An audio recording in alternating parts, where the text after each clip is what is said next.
大家好啊！琴晚發出嚟嗰條視頻呢，就執到狗頭金打老虎嗰條視頻，果然不出大家所料，可能惹到不必要嘅麻煩。結果呢，今日中午就嚟啦，咩回事呢？我剛剛食完中午飯，然後呢，打開手機睇到微信有個新添加好友請求，嚟截圖俾大家睇下先嚇。接住落嚟呢，講咗兩句。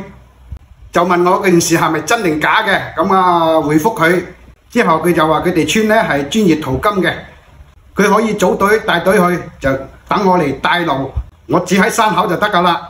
佢哋搞到幾多呢？就俾翻分成俾我。唉，唔係搞我，佢話佢哋有啲燒火棍，可以見到嗰隻嘢嚟呢，就點火。哎呀，你真係咪搞我？我都心有餘悸咁翻嚟。你仲有燒火棍，我敢同你一齊去啊？結果呢，就冇再同佢傾落去啦。所以講，琴晚條視頻呢，確實為咗避免發酵更大，對各方面造成不良影響呢，視頻就落咗架佢。以後呢啲事呢，就低調啲啊，唔好再咁張揚。哎呀，仲有呢啲都係睇嚟收埋佢，用咗佢或者係點都好啦。神不知鬼不覺，本嚟發個視頻出嚟呢，就因為翻咗嚟咁耐，從黑龍江成半個月都唔止啦。咁呢就無所事事，就暗自喜，想話同大家分享一下呢個開心嘅事情啦。加上執到呢嚿嘢啦，賣咗啲錢，將啲債還清咗呢，亦都係非常之值得開心，所以就分享一下。估唔到呢件事呢，反正各個方面嘅各個意見、各個見解都有。之後嗰條視頻最後呢，順便同大家徵求一個見解，或者係一個好嘅建議。我今後嘅發展方向，有啲粉絲朋友呢，就話叫我天氣涼啦，又再開翻街鋪檔啦。阿哥，你唔好再喺我傷口度再灑鹽啦。餐飲基本上冇得搞㗎。依家啲餐飲基本上，大家睇下街上嗰啲實體餐飲店，有邊間係好嘅？一個城市數嚟數去都係得嗰幾間好嘅，其他啲全部都捱苦，90%以上都係基本上就係捱嘅啫，捱屋租嘅啫。有啲甚至蝕啊，好多都係蝕㗎，冇得搞。因為俾呢啲咁嘅套餐啊，呢啲咁嘅平台啊，乜嘢團購啊，全部都低價促銷、低價引流，邊度有利潤嘅啫？餐飲冇得搞嘅。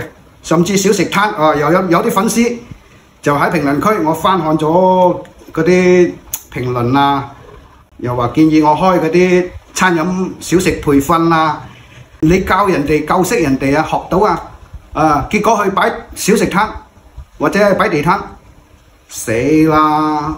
馮師傅唔係未考察過啊，嗰啲小食攤好多啊，你睇佢幾十檔成百檔啊，嗰啲好大型嘅啲燈光夜市啊。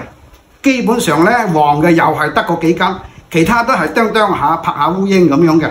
小食攤都唔好揾啊！依家有個粉絲就話：馮師傅，你網上有200-300萬粉絲，不如開個婚姻咩介紹工作室啦。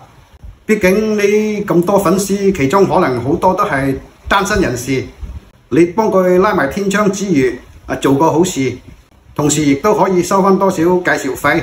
亦都係一個可持續發展嘅方向，咁樣我諗一下睇一下，好似呢個又係有啲跨界，有啲腦洞大開，係嘛？咁樣呢，亦都諗過是否繼續呢，重新拍做菜嘅視頻更新，講呢件事啦嚇。之前嗰幾年嘅視頻流量收益呢，還算可以嘅，咁樣創作呢，都係有啲動力。但係最近呢2年啊，視頻收益又非常之微嘅，非常之少嘅。加上最近呢2-3年呢，自從辭職出嚟，全職想話搞自媒體創業啦，搞呢樣又係蝕錢，搞嗰樣又係蝕錢。無論電商又好，直播又好，甚至又係開雞煲檔又好，搞到我呢就蝕咗成100萬落去，加埋呢，又呢樣又利息，嗰樣又利息。嗰樣嘅手續費真係100幾萬就冇咗。最近呢2-3年呢，就確實呢少更新咗，因為都冇創作嘅可持續性，仲有個粉絲咧又話開涼茶鋪啦，又話開糖水店啦，呢啲咧喺街附近咧開個叫做維持生活都應該得嘅，既可以照顧屋企家庭細路仔，亦都係一個可行嘅方案。但係咧就覺得網上咁多粉絲，好似唔持續更新，唔持續揾個啱嘅方向發展咧，又覺得之前嘅努力又係浪費咗。所以真係目前咧，心裏邊就非常之矛盾啊！可以講，大家覺得點咧？應該係行咩方向好咧？所以咧就大家俾個好嘅意見。OK，呢期就分享到呢度。OK，拜拜。